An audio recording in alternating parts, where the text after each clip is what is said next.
Bienvenidos y bienvenidas a Tierra de Ensueño. En este tercer capítulo finalizaremos esta primera temporada del podcast con un tema que nos compete a todos y todas: violencia de género. Un tema que queremos visibilizar y que nos compete enfrentarnos para promover un futuro en paz y tranquilidad. Me presento, mi nombre es Verónica Calderón y me place saludarlos. Gracias, Vero. Para nosotros es un tema de gran importancia, un tema del cual queremos hacer conciencia en nuestra región de la Serranía del Perijá. Es vital que podamos entablar una comunicación transparente para reparar y ampliar nuestra percepción del tema. Mi nombre es Valentina Velázquez, tengo 17 años, soy de Manobre Cesar, así como todos mis compañeros que me acompañan en este capítulo. Gracias, Vero. Para nosotros es un tema de gran importancia, un tema del cual queremos hacer conciencia en nuestra región de la Serranía del Perijá. Es vital que podamos entablar una comunicación transparente para reparar y ampliar nuestra percepción del tema. Mi nombre es Valentina Velázquez, tengo 17 años, soy de Manobre Cesar, así como todos mis compañeros que me acompañan en este capítulo. Sabias palabras, vale. Mi nombre es Miguel Garay y tengo 16 años. Es grato para mí acompañarlos en este espacio donde abarcaremos casos relacionados a la violencia de género, tales como violencia física, abuso sexual, violencia intrafamiliar, abuso psicológico, así como rechazos a la libertad de expresión, tales como la homofobia. Así es, Miguel. Temas que trataremos con sumo cuidado y, por supuesto, respeto. Ahora, demos paso a nuestras secciones, donde abarcaremos las entrevistas con expertos y con víctimas, quienes nos compartirán su relato. Yo soy Cris Sepúlveda, tengo 15 años y espero que este episodio sea una voz para todos aquellos que no se han atrevido aún a enfrentar sus experiencias.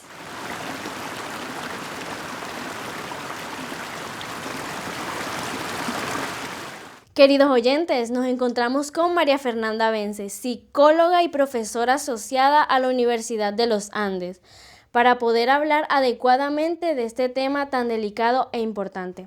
María Fernanda, gracias por tu tiempo. Empecemos por lo esencial. ¿Qué es violencia de género? Hola a todos y todas, mi nombre es María Fernanda Vence Celedón, soy psicóloga de la Universidad de los Andes. Y mis papás son guajiros, mi mamá es de Villanueva, mi papá es del Molino y tengo familia en Manaure, Los Añes, a quienes les mando muchos saludos. Y empiezo por contestar sus preguntas. Vale, tú preguntas qué es violencia de género. La violencia de género es cualquier tipo de violencia física, emocional, sexual, económica o institucional ejercida contra cualquier persona o grupo de personas basada en su identidad sexual o identidad de género. Lamentablemente en el mundo, y Colombia no es la excepción, la mayor cantidad de violencia de género se da contra las mujeres y las niñas. María Fernanda, gracias. Qué importante aclarar el término. Ahora, ¿cuáles dirías que son las principales causas por las cuales ocurre la violencia de género? Miguel, ocurren principalmente por factores de tipo cultural y social. A las mujeres se nos educa desde niñas para ser sumisas, complacientes. La mujer buena es esa que sacrifica todo por su familia, por sus hijos, por su esposo. Y esa sumisión, después, cuando crecemos, se nos castiga. Es decir, cuando somos sumisas a un hombre, cuando recibimos maltrato de un hombre y nos quedamos en la relación, se nos dice que somos unas tontas, que somos bobas, que somos estúpidas, que debe ser que nos gusta sufrir, que nos gusta que nos maltraten, que nos merecemos nuestra suerte, es decir, se nos revictimiza. Ahora, al hombre se le enseña a ser dominante, a que la mujer debe ser sumisa al hombre, que la mujer es inferior, que la mujer es débil y que debe ser dominada. Pero para ser mucho más específica, la violencia de género ocurre principalmente por observación, es decir, esa mujer que es sumisa muy probablemente lo aprendió de su madre. Y ese hombre que es dominante y que es machista y maltratante lo aprendió de su padre, que probablemente maltrató a su madre. Gracias, María Fernanda. Ahora, ¿podrías decirnos de qué manera afecta a una mujer ser víctima de violencia de género? Pues Cris, la mujer se afecta de múltiples maneras.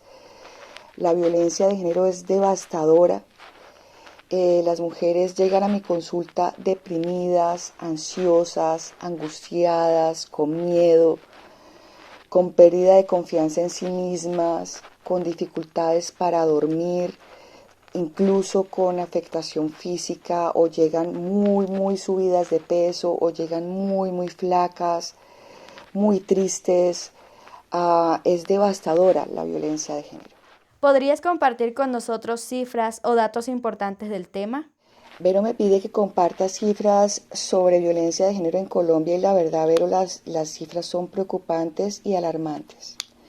Según Medicina Legal, entre enero y octubre de 2021, 98.545 mujeres fueron víctimas de algún tipo de violencia. 97.354 fueron valoradas por lesiones o agresiones.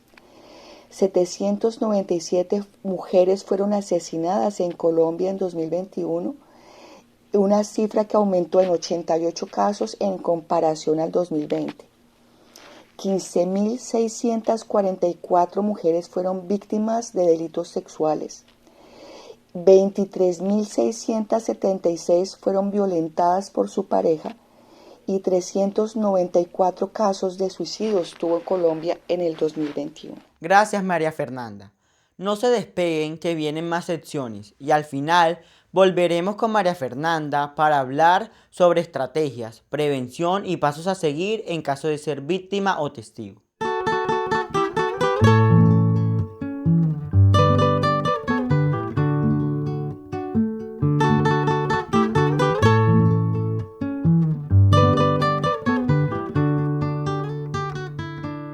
Queridos oyentes, ¿qué mejor manera para hablar de las profundas heridas que deja la violencia de género en las mujeres que con una víctima de este abuso?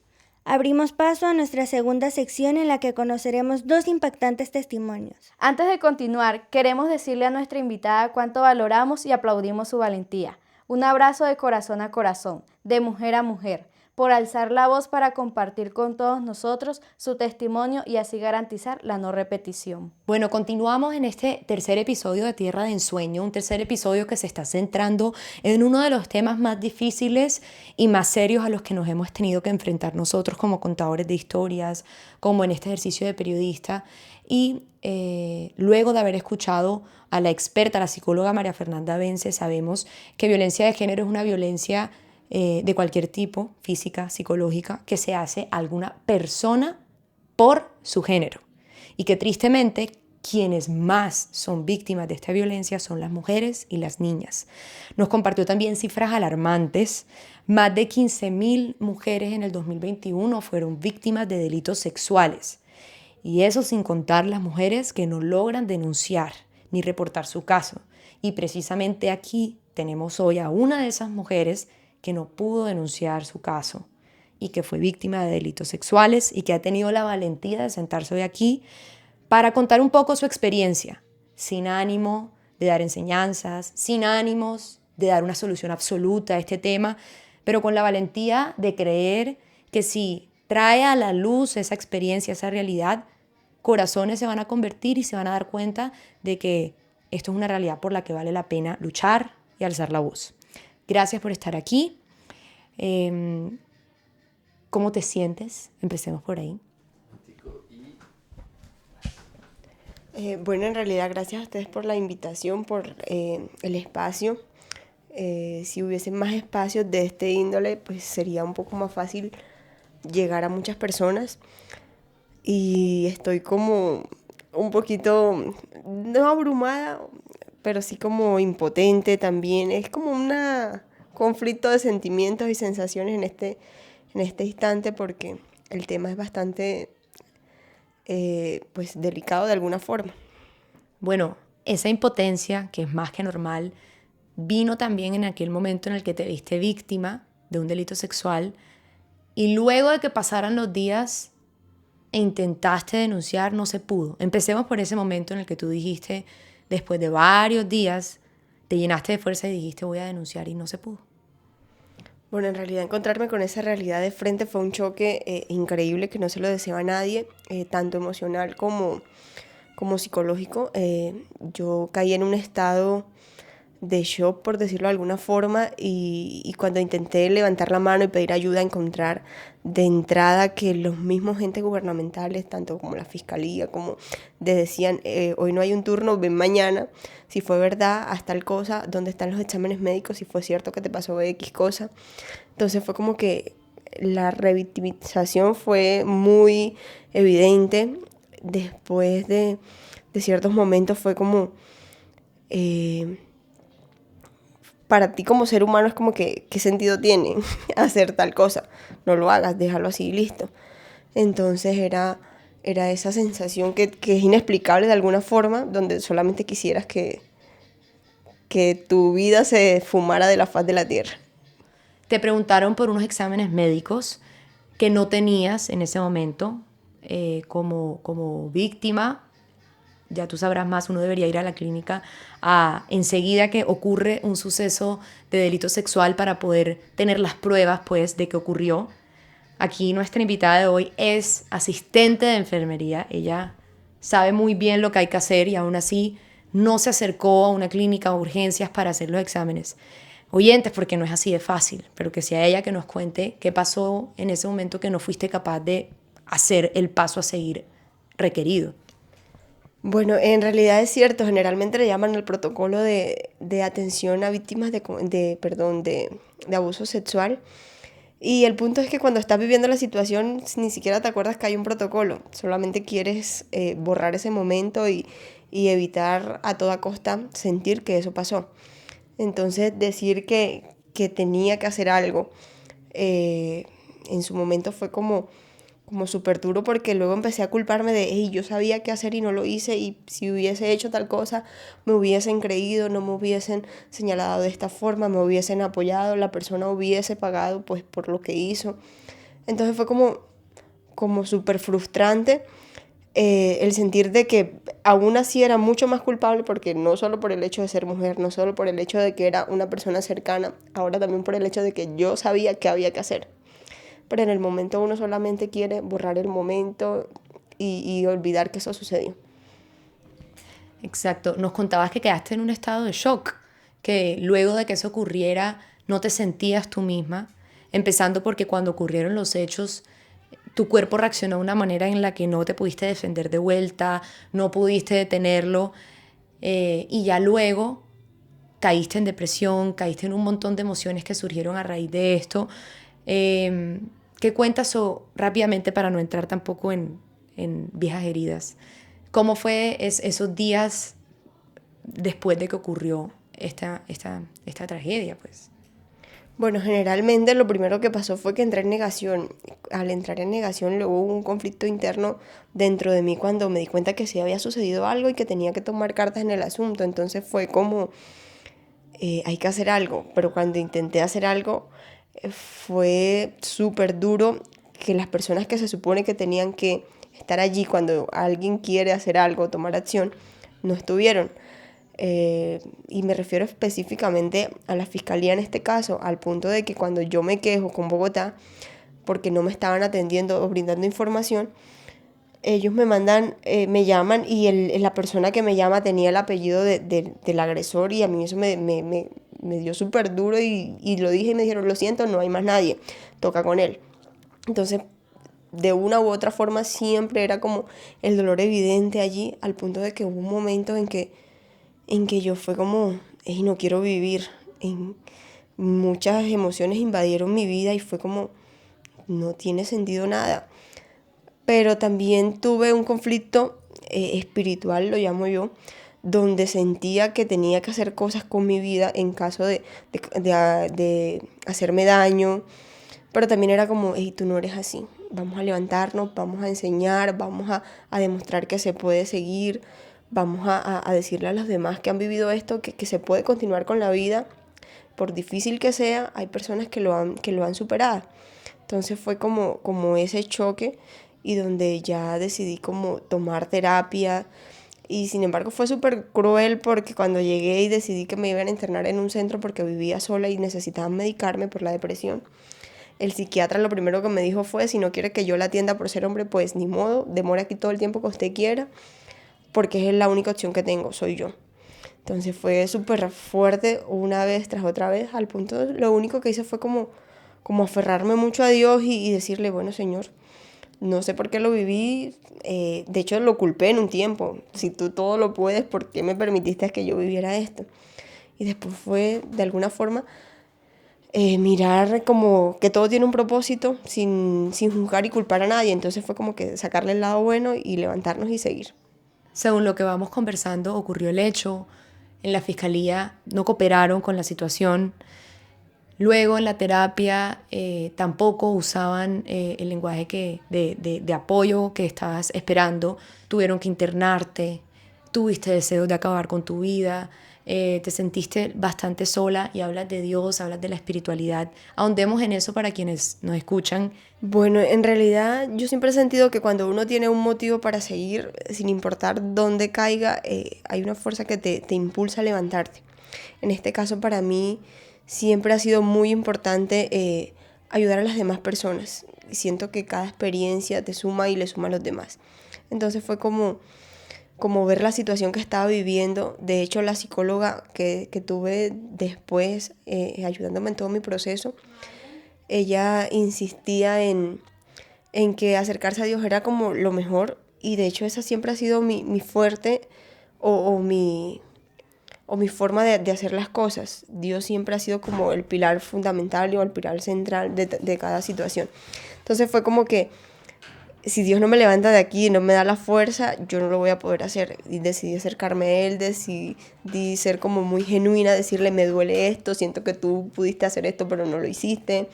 Y fui muy sincera. Y de hecho a Dios le gusta eso. ¿Por qué? Porque nadie más sabe cómo te sientes sino Él.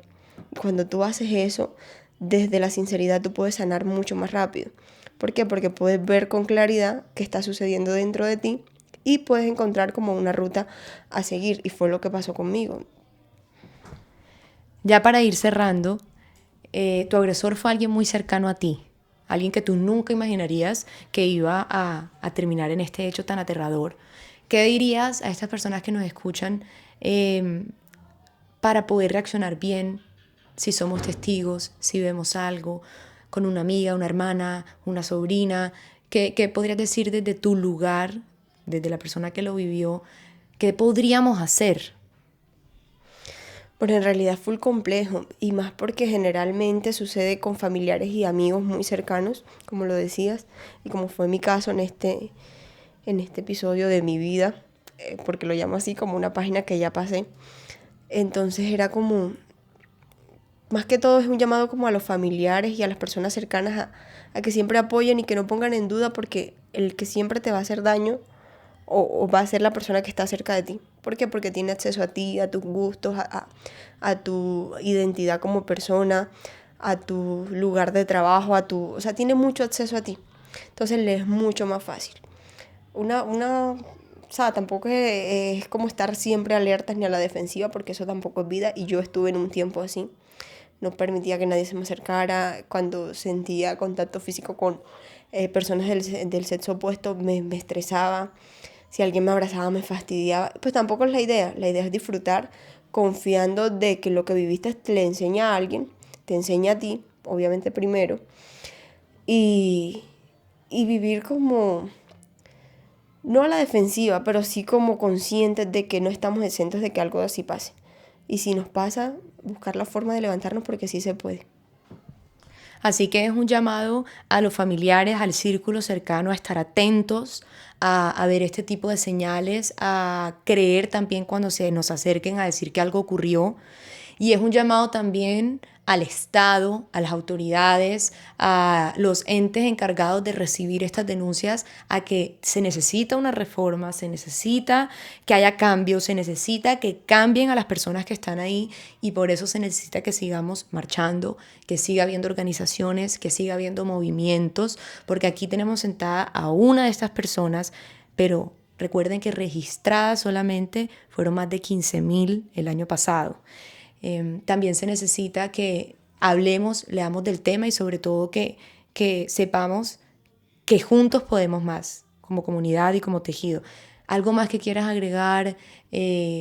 Ya aquí sentada está, es una mujer de 26 años, sonriente, tiene una luz única. Me encanta que hable de esto como un capítulo ya cerrado. Entonces también si quieres cerrar algo para que te escuchen. Bueno, en realidad al final solo quisiera resaltar que intenten siempre vivir desde su esencia. Hoy en día nos señalan mucho por ser mujeres, por la forma de vestir, por la forma de conducir, por la forma de integrarnos. Pero en realidad nada de eso tiene que ver. Eso es un factor que la gente ha querido anexar y no es cierto. Somos mujeres y no estamos exentas, ni siquiera el sexo opuesto está exento a este tipo de abusos.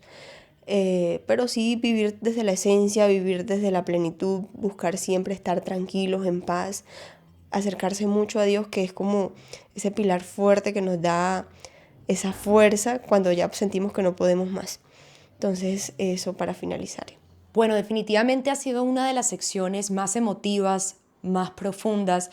Hemos sido afortunados de poder contar con María Fernanda Bence, la experta que nos ha ayudado a dar una luz en este tema, también con nuestra valiente invitada, víctima de todas estas violencias que hemos estado conversando, pero no estaríamos tranquilos nosotros como estudiantes, como jóvenes de la región, si no vamos cerrando también con soluciones, contando acciones prácticas que se están realizando y llevando a cabo para un mejor mañana, porque es posible, así se vea muy oscuro, es posible, y con cada pequeña acción que hacemos, vamos haciendo la diferencia.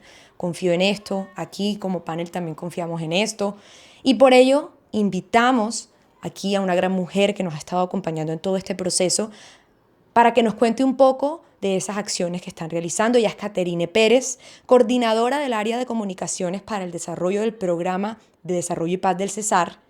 Caterine lleva 7 años en este programa liderando procesos de desarrollo con comunidades indígenas, campesinas, afros, con jóvenes, todo esto con el fin de fortalecer sus capacidades para así lograr la reconciliación y el desarrollo en armonía con la naturaleza. Tiene distintos programas y entre esos uno específico del que nos va a venir a hablar hoy sobre terapeutas populares con el que se enfrentan, entre otras problemáticas, a la violencia de género, a los abusos, de una manera muy práctica y muy contundente. Entonces, Caterine, gracias por estar acá y bueno, cuéntanos un poco sobre estos terapeutas, por favor.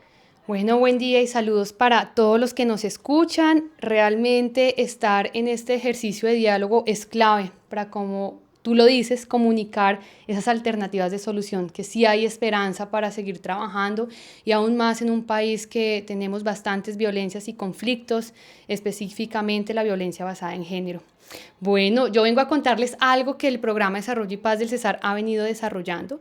Es una metodología que se llama terapeutas populares. Muchos se preguntarán, ¿y eso de terapeutas populares qué es, no? Son dos conceptos que unidos pueden sonar como una sinfonía, pero no dicen mucho.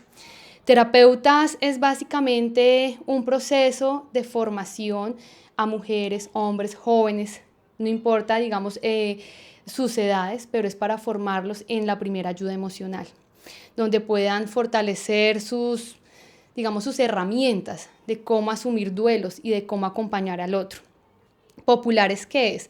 Populares, que es del territorio, que no es necesario ser psicólogo, que no es necesario ser trabajador social o psiquiatra, sino que las personas que asumen este reto y ser terapeuta popular es para ayudar a sanar el otro, pero que inician en un proceso muy interno y es sanarnos a nosotros mismos para sanar al que está al lado. Entonces esta metodología ha estado ya varios años con nosotros, hemos ya impactado varias personas, no solo aquí en el Cesar, sino también en La Guajira. Hemos trabajado con población migrante venezolana y de acogida, y aquí en el Cesar con mujeres de barrios un poco periféricos, ¿no? Y ahí es donde uno se da cuenta que hay altos niveles de suicidio, hay altos niveles de violencia basada en género, y que cuando uno escucha a las mujeres y a los jóvenes en decir como: Señor, realmente nos has ayudado a sanarnos a nosotros para poder acompañar al otro. Nosotros no sabíamos escuchar, no sabíamos preguntar, siempre íbamos con un prejuicio y siempre teníamos que ir al psicólogo, a la comisaría de familia, donde realmente no hay un acompañamiento, y ahora sabemos que nosotros como líderes, lideresas sociales podemos brindar ese acompañamiento.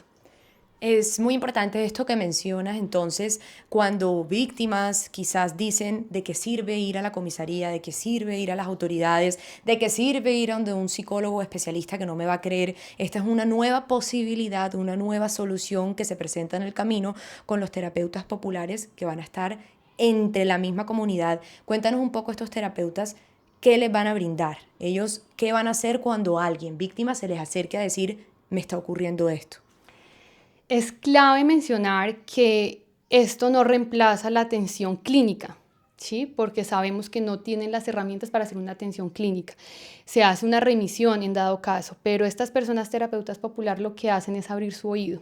Ustedes saben la concha de mar, que tiene una perla grande, así nace terapeutas populares. Como una persona tiene su gran perla para contarla y la abre, pero si alguien no escucha adecuadamente la cierra. Entonces, ¿cómo nosotros como terapeutas populares aprendemos a escuchar para que eso no se cierre y acompañarles?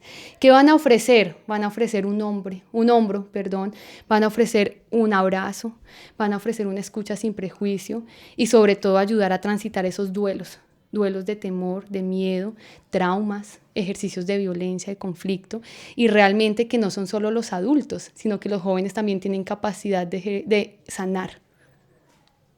Pregunta para quien nos está escuchando en el Cesar, en La Guajira y dice, oye, yo quiero ofrecerme, quiero formarme para ser terapeuta popular, ¿qué debería hacer? ¿A dónde se debe acercar? ¿A quién debe llamar?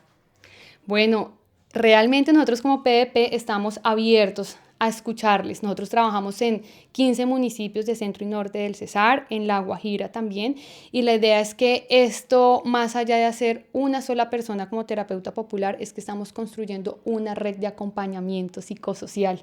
Entonces esta red va entre Cesar y Guajira y que los que se puedan sumar puedan ser multiplicadores, porque esto tiene una segunda fase y es que además de terapeutas populares se hace la formación de multiplicadores de acciones psicosociales, es decir, que estas personas van a hacer sus atenciones tanto individuales como colectivas. ¿Cómo pueden enterarse de lo que hacemos? Visitando nuestras redes sociales, hacer el contacto directo y siendo muy responsables hasta dónde nosotros podemos llegar, porque esto no lo hacemos solos. Hemos entendido que para poder hacer una siembra necesitamos de aunar esfuerzos y aquí les invitamos a todos los actores, tanto de cooperación internacional como entidades públicas, sociedad civil, a cobijar este proceso y seguir fortaleciéndolo en los territorios.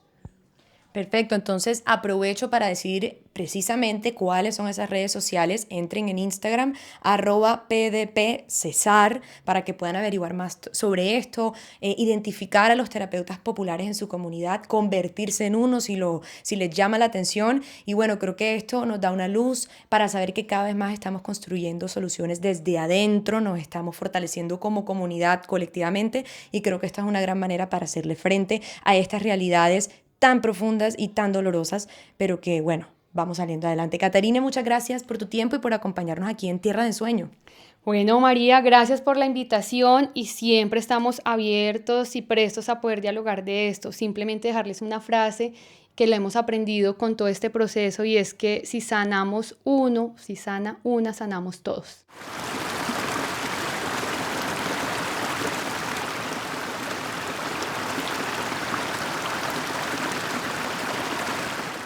Nuevamente nos encontramos con María Fernanda Vence, esta vez para hablar sobre cómo actuar en caso de ser víctima de violencia de género.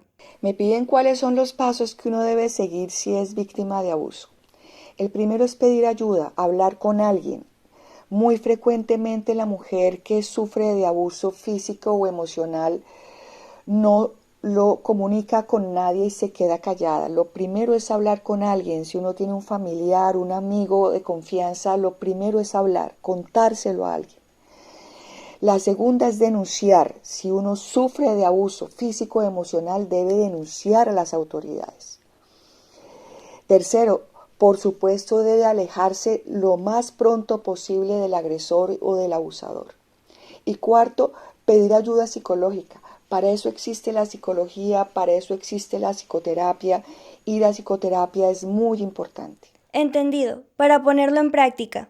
Ahora cuéntanos, ¿es posible prevenirlo? En relación con la prevención creo que debe darse en dos vías. La primera es fortalecer el amor propio, es decir, esa mujer que aprende a cuidarse, a respetarse a sí misma, a amarse a sí misma, probablemente no va a permitir que un hombre la use. Ahora, como prevención, identificar las señales en el abusador son súper importantes. Entonces, ¿cuáles pueden ser esas señales? Muy probablemente ese hombre es controlador, es decir, va a controlar desde cómo la mujer se viste, cómo habla, con quién se relaciona, si sale o no sale de la casa, suele aislar a esa mujer de su grupo social. Muy probablemente va a ser celoso, la va a celar con cualquiera, con el primo, con el vecino, con el amigo, con el que habla en la calle, es decir, va a celarla con cualquiera. Hay otras maneras de identificar un maltratador emocional. Ese que critica de manera destructiva, que le dice a uno estúpida, que le dice a uno idiota, que le dice a uno bruta. Ese que disminuye a esa mujer, que la hace sentir chiquitica.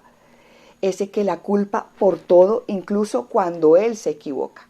Es decir, él se equivoca y la culpa a ella, ¿no? Entonces suele decir, mira, es que yo te pego porque tú me provocas. Entonces, además de que me pegas, la culpa es mía. O mira, yo te soy infiel porque es que tú me abandonaste. Entonces, además de que me eres infiel, la culpa es mía. Suele también maltratar con el silencio, se queda callado, deja hablando a la mujer sola, no quiere conversar, no quiere hablar, no quiere comunicarse, no quiere resolver los problemas, solo tiene silencio. Es ese que es indiferente, que solo actúa con desamor, que es constantemente infiel, que grita, que agrede verbalmente, que humilla, que amenaza, que toma decisiones por ella, que la aísla del mundo, repito, que es colérico, que es intimidante, que se enfurece con facilidad. Y ese hombre no suele sentir culpa y no suele sentir remordimiento. Entonces, lo que sugiero es, si uno se encuentra con un hombre así, debe alejarse lo más pronto posible. No hay nada que hacer con ese hombre, hay que alejarse inmediatamente. Por último, quiero remitirme a una autora que se llama Susan Forward. Ella dice que la diferencia entre el maltrato físico y el emocional es la elección de las armas. En el maltrato físico, las armas son el golpe, y en el emocional son las palabras. Es decir, en el físico siempre va a haber maltrato con golpes y emocional, y a veces solamente el maltrato solo es emocional, pero es tan devastador el uno como el otro. Así llegamos al final de este tercer capítulo y fin de la primera temporada del podcast Tierra de Ensueño. Recordamos que en nuestro primer capítulo tratamos temas sobre la biodiversidad de la Serranía del Perijá. En el segundo hablamos sobre la salud mental y nosotros tuvimos el placer y la responsabilidad de cerrar con un tema que nos mueve fibras, la violencia de género. Ha sido un placer. Síganos a través de las redes sociales de Sinfonía Trópico, @Sinfonía Trópico, y nos escuchamos en una próxima ocasión.